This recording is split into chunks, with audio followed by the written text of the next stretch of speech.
प्रिय विद्यार्थियों, हिंदी की कक्षा में आपका स्वागत है। हम लोग राम नरेश त्रिपाठी जी द्वारा रचित उनकी कविता पथिक पढ़ रहे थे। हम लोगों ने प्रथम 8 पंक्तियों को पढ़ लिया है। अब उसके बाद की जो 8 पंक्तियां हैं आज की कक्षा में पढ़ेंगे। तो आइए देर ना करते हुए हम लोग इस जो काव्यांश है जो मैंने आज की कक्षा के लिए लिया है 8 पंक्तियों को उसका पहले वाचन करते हैं, फिर उसमें आए कठिन शब्दों को जान लेंगे। उसके बाद हम लोग उसकी सप्रसंग व्याख्या करते हुए उसकी विशेष बातों को जानेंगे। तो चलिए पहले मैं एक बार उसका वाचन कर देता हूँ।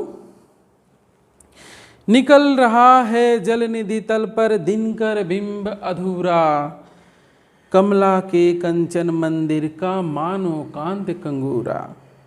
लाने को निज पुण्य भूमि पर लक्ष्मी की असवारी, रत्नाकर ने निर्मित कर दी स्वर्ण सड़क अति प्यारी।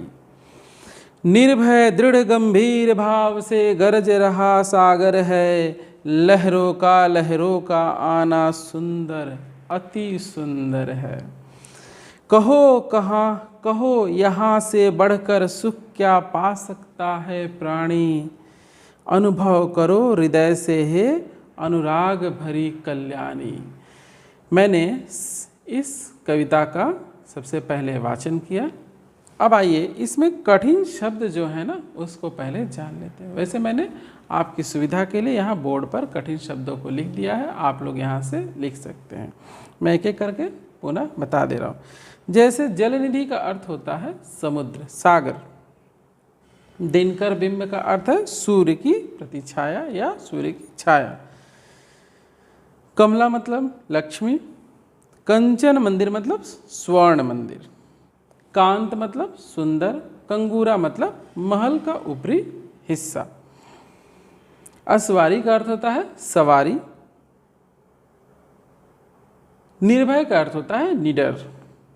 गंभीर का अर्थ होता है गहरा।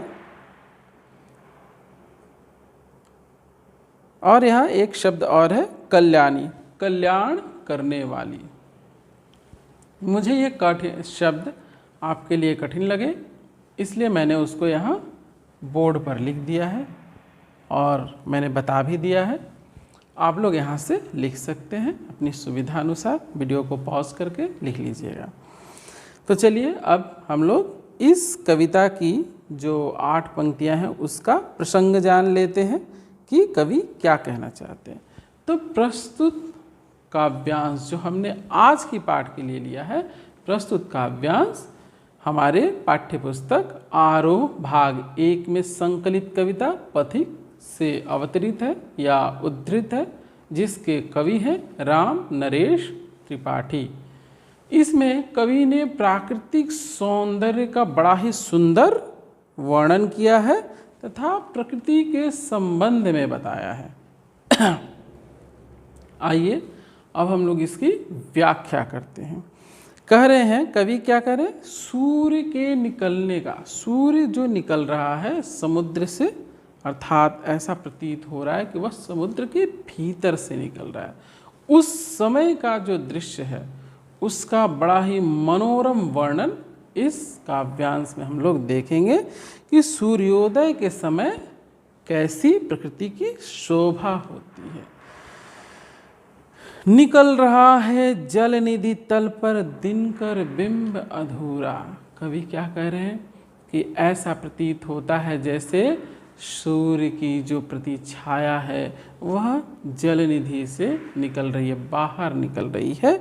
निकल रहा है जल निधि तल से। जल निधि यानी समुद्र के तल से कौन निकल रहा है, दिनकर बिंब अधूरा। दिनकर की अर्थात सूर्य की छाया निकल, यानी सूर्य उदित हो रहा है कहाँ से, समुद्र के तल से। कमला के कंचन मंदिर का मानो कांत कंगूरा। और वह ऐसा प्रतीत हो रहा है मानो क्या है, लक्ष्मी का जो स्वर्ण मंदिर है, कमला के कंचन मंदिर का, यानी देवी लक्ष्मी का जो स्वर्ण मंदिर है वह उसकी जो सुंदरता होती है, उसका जो कंगूरा है, महल का जो ऊपरी हिस्सा है, वैसा प्रतीत हो रहा है। यानी इतना भव्य और सुंदर लग रहा है कि जैसे लक्ष्मी के स्वर्ण मंदिर का ऊपरी हिस्सा हमें दिखाई दे रहा हो। लाने को निज पुण्य भूमि पर लक्ष्मी की असवारी, दिनकर ने रत्नाकर ने निर्मित कर दी स्वर्ण सड़क अति प्यारी। ऐसा प्रतीत होता है जैसे लक्ष्मी की सवारी को इस धरा पर उतारने के लिए, इस धरती पर लाने के लिए रत्नाकर ने क्या कर दिया है, सोने की सड़क का निर्माण कर दिया है। अर्थात जो सूर्य की छाया पड़ रही है, प्रतिछाया पड़ रही है, जल पर जो छाया पड़ रही है, ऐसा लग रहा है जैसे सोने की सड़क निर्मित हो गई हो। क्या कह रहे हैं, लाने को निज पुण्य भूमि पर, इस पुण्य भूमि पर, इस धरा पर लाने के लिए लक्ष्मी की यह सवारी, लक्ष्मी जी का यानी देवी लक्ष्मी की सवारी लाने के लिए रत्नाकर ने निर्मित कर दी स्वर्ण सड़क अति प्यारी। ऐसा लग रहा है जैसे समुद्र ने सोने की सड़क तैयार कर दी, जो बहुत ही प्यारी प्रतीत हो रही है। निर्भय दृढ़ गंभीर भाव से गरज रहा सागर है। किस तरीके से वह गर्जन कर रहा है, निडर होकर और गंभीर भाव से गर्जन कर रहा है। आप लोग देखते ही हैं, समुद्र के पास आप लोग बहुत जन गए होंगे घूमने, वहाँ आप लोग देखते हैं कि समुद्र की अपनी एक आवाज़ है। कभी कभी वह बड़ी भयंकर हो जाती है जब समुद्र अशांत होता है। ऐसे वहाँ पर एक गर्जन समुद्र की आवाज़ सुनाई देती है।